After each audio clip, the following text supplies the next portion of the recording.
a tablet. And we can read books on it just like he was on a tablet. But we're not 400 years in the future. We started getting these tablets not even 20 years after Star Trek Next Generation went off the air. Not even a generation out of Star Trek, and we had these things. So they had trouble with that. And when they wanted to start making more Star Trek movies because of the popularity of the Next Generation TV show and movies and the other Star Trek series and the Star Trek Enterprise, well, they realized that they were caught between a rock and a hard place, that they couldn't go back with the original Star Trek kind of stuff because we already surpassed that in technology a lot. So they had to reboot the whole series. And I understand that's why they had to change the whole thing and how Vulcan got blown up and that kind of thing. I didn't like it, but I understand it. But it's hard to make a futuristic type of movie today. Because one, you have to do it in a believable manner, but you can't be so outlandish as it not to be believable. Because of what we do and what we have for technology today and what's on the technological horizon within the current lifespan of most people. It's amazing. With that said, we have to understand that there's a lot of technology out there. And some of that technology is getting really, really inexpensive, cheap, if you will, while getting better. And some of the newer stuff is really, really pricey. But eventually will come down in price. That's the way it always is. That's the way it always works. But when you bring it like the fast food restaurants, I mean, today they don't, McDonald's and Burger King, they do not make their hamburgers the same way that they made them back in the 80s. Back in the 80s and 90s, they still had a flame. Burger King had a flame broiler that you had to flip the burgers and everything, and in order to cook them. And in McDonald's, they still had the grill. You press the burger in and you flip and all that kind of stuff. They don't do that today. It's all automated. You stick the burger in one side and it comes out, frozen on one side. It comes out cooked on the other. You're not going to do any flipping. It's all ready for you. So that type of thing changes, but those grills and those friolators are more expensive than the original grill and the original broiler that those companies used. But it saves them in labor cost. Because now instead of having 2 or 3 people on the grill, you can have one person. During your rush hour, one person can operate that. I worked at McDonald's, so I know how to operate. I mean, the grill was large enough at the McDonald's that I worked at where you could have 2 people on the grill at the same time.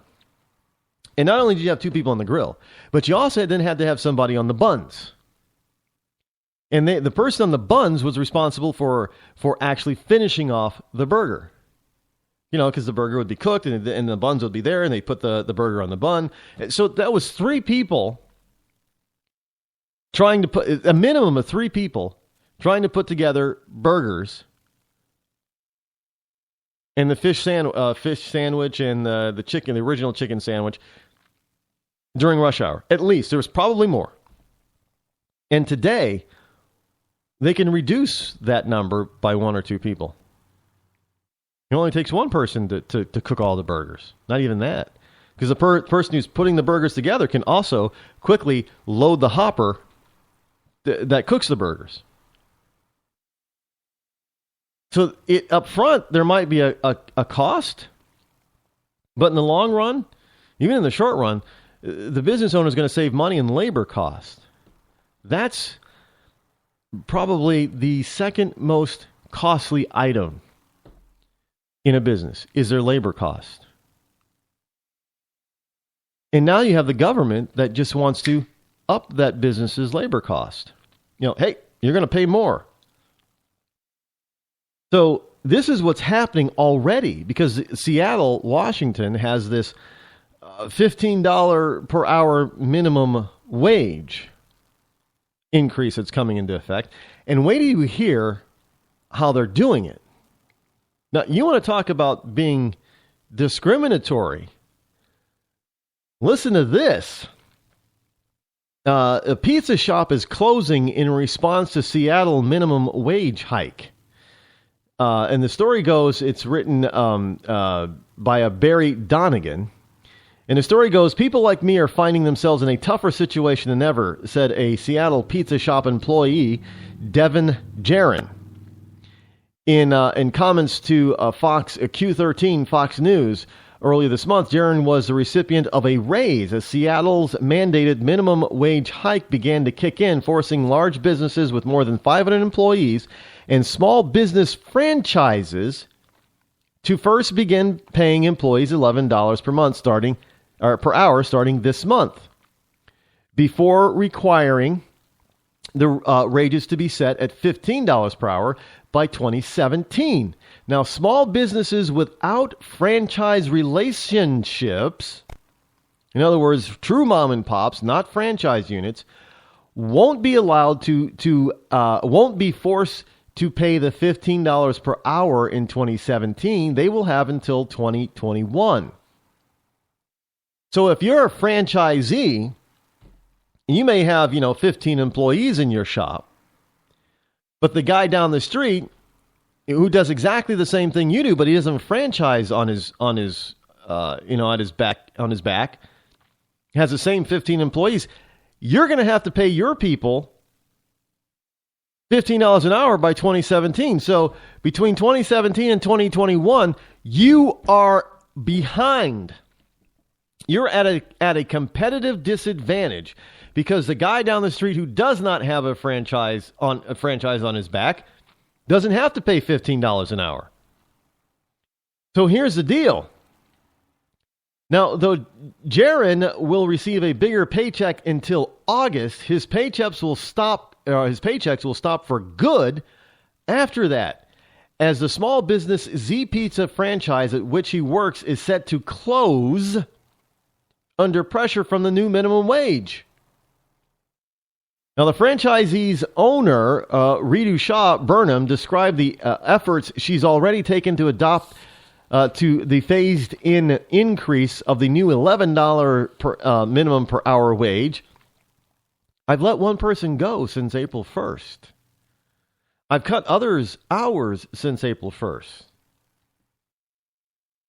Because I've taken those hours on myself because I don't pay myself. However, the fact that her 12-employee business has a franchise relationship with Z Pizza means that under the new minimum wage law, she's required to retool her business such that it can stay open while paying employees $15 an hour within just 2 years, rather than being able to wait until 2021 like other small businesses. A feat which Burnham says she cannot do. So businesses are starting to close. People are starting to lose their jobs. Business owner is saying, you know what? I got to pay this minimum wage now, which means one of you three got to go. Because, look, this whole notion that everybody thinks that if you own a small business, you're automatically rich. That is not there are a lot of small businesses in this country that the ownership, they're lucky if they're in the middle class. They make sure that their employees, if they have them, get paid first. There are a lot of times when owners sometimes don't pay themselves because the money isn't there. And if they want to stay in business and hopefully get past that, they got to forego their own pay. It's their company. They put the money in. They made the investment. They took the risk, and they can't enjoy it because government is coming in from these stupid idiot liberals that say, well, you need to pay a living wage. When $15 an hour in some communities is not a living wage.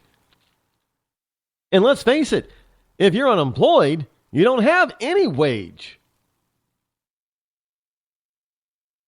So coming in and then doing it unequally.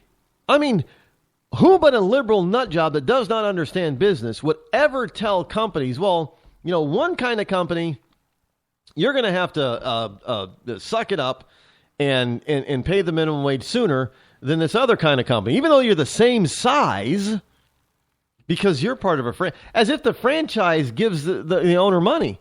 No, the franchise, look, they don't understand franchising. Franchising is just, you're buying into a business model.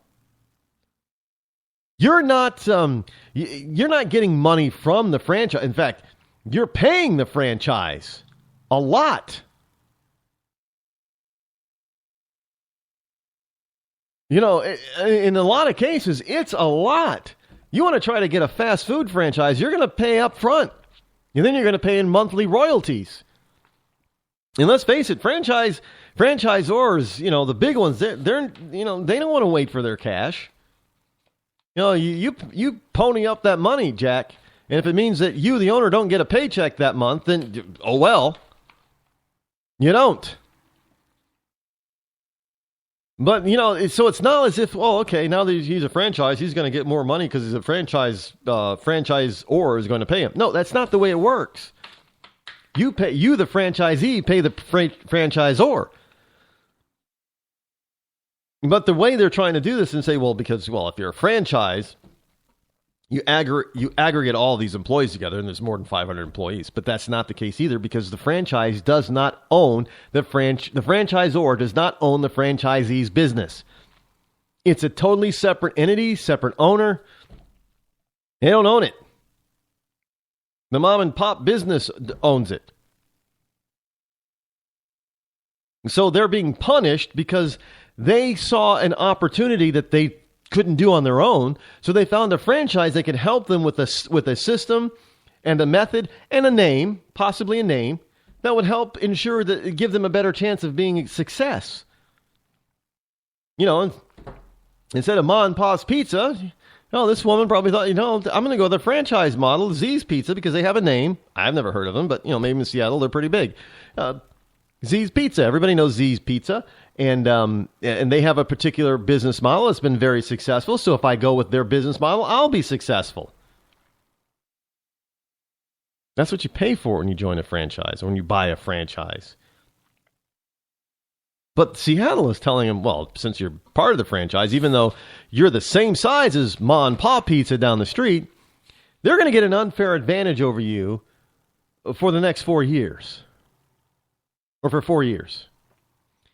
So you're going to have to pay your people this $15 minimum, $3 an hour more. $3 an hour more. And you're probably saying, well, you know, over 10 hours, right? That's only $30. Well, how many pizzas do you got to sell in order to make up that $30? If you give this employee a 10 hour for 10 hours, a $30 a week raise, does that mean that you're going to automatically sell more pizza to cover that $30? Or do you have to find that $30 from somewhere in the business? So if you have 3 employees, that's $90. So now you're going to say, you know what? If I let this employee go, I'll be able to cover the $60 for the 2. And that's what businesses are doing. That's what they're preparing to do. And yet we're supposed to believe that that is not what it's all about. Folks, that's what it's all about. Don't doubt me. Hi, I'm George Foreman. Do you have an idea for a new product or invention? People ask me all the time, George, how do I get my idea in front of companies? How do I get a patent? What do I do next? I'll tell you like I'll tell them all. Call my friends at InventHelp. Call InventHelp today for free information. InventHelp can submit your invention to companies who are interested in receiving new ideas. Call InventHelp today. To get your free inventor's information, call 1-800-352-1609. That's 1-800-352-1609. If you want to work until you keel over, have less of everything in retirement, or give back more of your hard-earned money to the stock market again, then just ignore me. But if you'd like to protect the money you save, receive a steady, predictable retirement income, and enjoy financial security for as long as you live, then listen to this. You can download a free report that reveals the wealth-building secrets Wall Street and the banks don't want you to know. You'll learn how you can get guaranteed growth, safety, and real prosperity without risking your money in the Wall Street casino, and how to get the money you need when you need it, simply by asking for it. This is the